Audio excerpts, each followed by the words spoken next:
How you doing, guys? Welcome back to the channel. So I put up a video regarding my training and what life could be like in Pattaya. Obviously, you could gravitate to many things, but I kind of showed you a little bit if you had to be in a monastery. Yeah. Talking And to you. hey, what's up, man? Not sitting in the house. What's up, brother? How are you? Take care. Good to see you, man. Be careful on that bike. So anyway, getting back, obviously walking around the village, as I call it. So getting back to my first video, I kind of gave you a trajectory that obviously doesn't involve the adult entertainment. And if you wanted to get into a particular shape or you have a goal, my goal basically is that I am currently 240 pounds. I was 261 pounds 6 weeks ago. So what really the goal is that if I can shrink till I don't know how ideal it is or how practical, if I can shrink to 205 within the next 5 months or so, I will be happy. And the reason why I'm putting forth this goal is that if you've ever done any combat sport, obviously I'm in Thailand, so you have Muay Thai. Why are you slowing down? Look. Yeah, you're a fucking retard. I don't know if I'm gonna edit that out or not. But anyway, so what happens is that if you do Muay Thai, you do Jiu-Jitsu, what happens is that if you're too heavy, you're basically fighting against yourself, you're fighting against the floor, and then the next level for this is gonna be, you're gonna be fighting against an adversary or an opponent. So something that I always thought was important is that if you could be a smaller version or the smallest version of yourself is really the way to go. And obviously I showed you the weight workout or the bodybuilding training. But the thing is that, to be honest with you, if you did pad work for 3 to 5 rounds, and these guys sometimes don't go easy on you out here, you would really truly evaluate or reevaluate exactly what being strong truly is. So along with that long preface, I'm 48 years old and I train 2 to 3 times a day. Now, do I do this naturally? Absolutely not.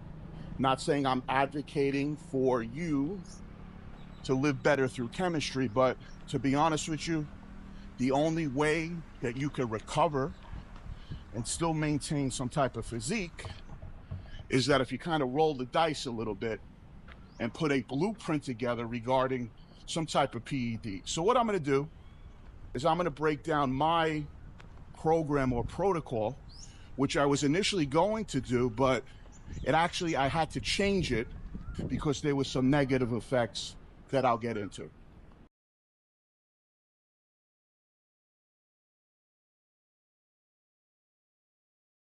So once again, if you're new to the channel, I lived 6 months in America or the United States or Trump land now. And 6 months or better, I tried to stay in Southeast Asia, more specifically Thailand.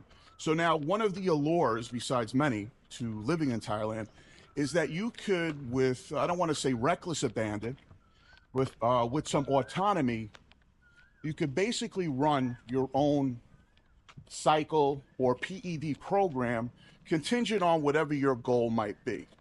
So the first thing on the list is, I guess the conversation we're having today, is that if you're going to deploy polypharmacy, and in my case, I'm a little bit of a hybrid or I have a hybrid interest, is that what should you take, not really to get big and muscular, but to try to be super fit, super small, and still have some type of structure is what I'm going to put forth to you, or what my theory is or concept behind deploying these compounds.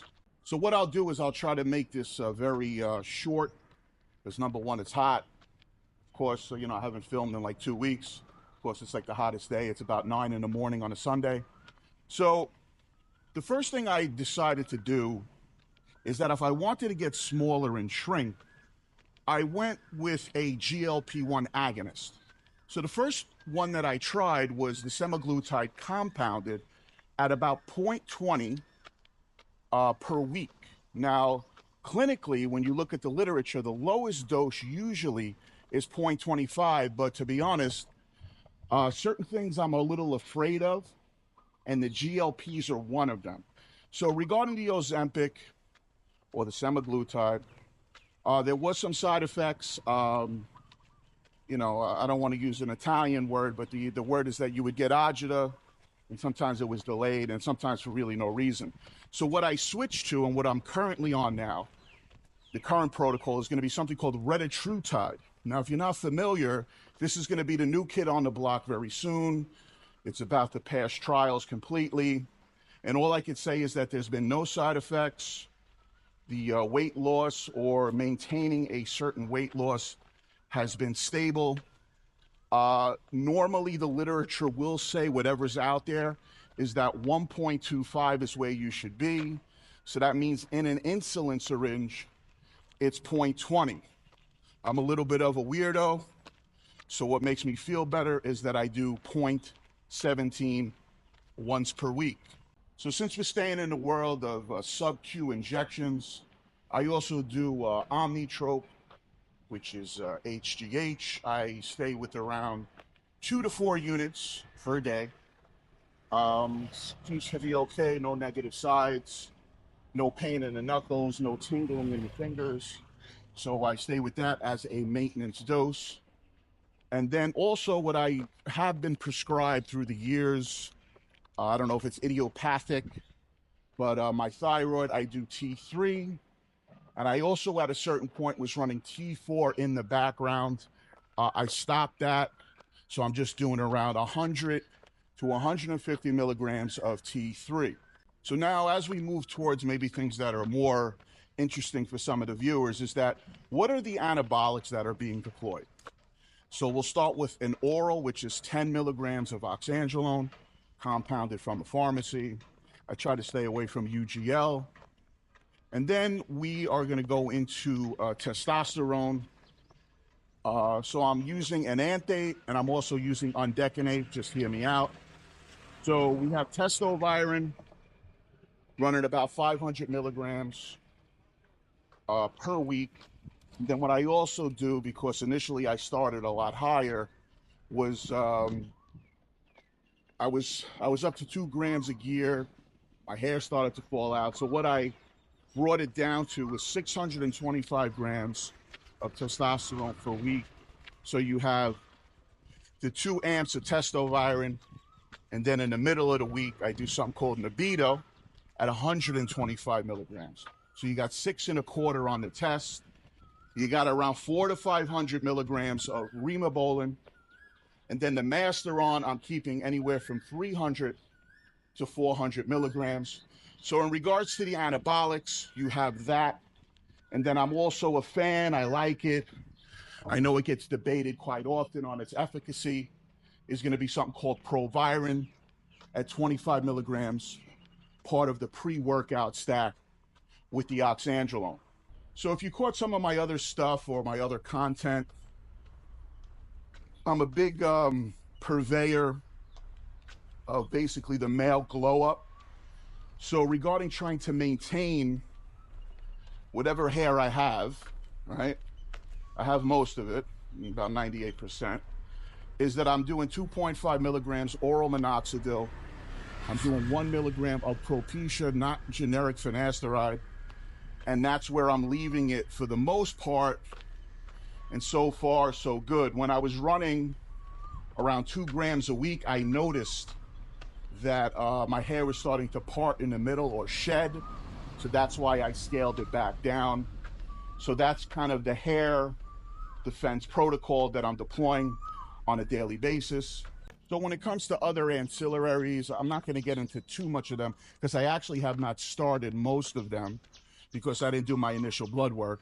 Is that Arimidex, 2 milligrams per week, sometimes 1, sometimes 2. Sometimes, honestly, I forget. I don't have any symptoms or signs of high estrogen on my physique. I do something called a mix shot intramuscular once per week. I do a vitamin B complex shot intramuscular once per week, and once per month, I do a vitamin D injectable intramuscular route. So as you can see, I mean, this is my plan, my program, my blueprint. A lot of people are gonna, obviously the comment section is the comment section. Oh, I'm natty, I'm this, I'm that, or it's too much, it's too little. The dilemma is that when, I'm proud of you if you're natural, but you got to understand something. If you've ever been out to this region, just managing the heat, trying to be athletic, could be very arduous. I'll put it to you like that. So now you want to lift weights, you want to do Muay Thai. So my goal at the end of this is to have the ability to do Muay Thai twice a day. So now if you know anything about going to training camp, these kids, I mean, God bless them, like I said, I'm no kid anymore, is that they run into two a days. Some of them are taking jujitsu classes, and you know what? If I had to do it all over again and have a certain lifestyle in my early 20s or even, 19, 20, I would have came out here and I wouldn't be as bag as shit like I am now when I get around to bag. But anyway, you can't, I don't have the time. So this is a little bit of an overview. The reason why I held off on it, like I said, is that around 3 weeks in, I started to notice I felt fine, but I'm someone who's kind of into like, you know what? I really don't want to shred my hair. I had a couple of transplants. I'm honest with you guys, and I'm trying to maintain the in my opinion, the full package of what I think is aesthetic. So look, hopefully you got something out of it. If you haven't subscribed to the channel, if you can support my journey, since today it's my journey, but maybe tomorrow it becomes yours. So we'll talk soon and have a great day.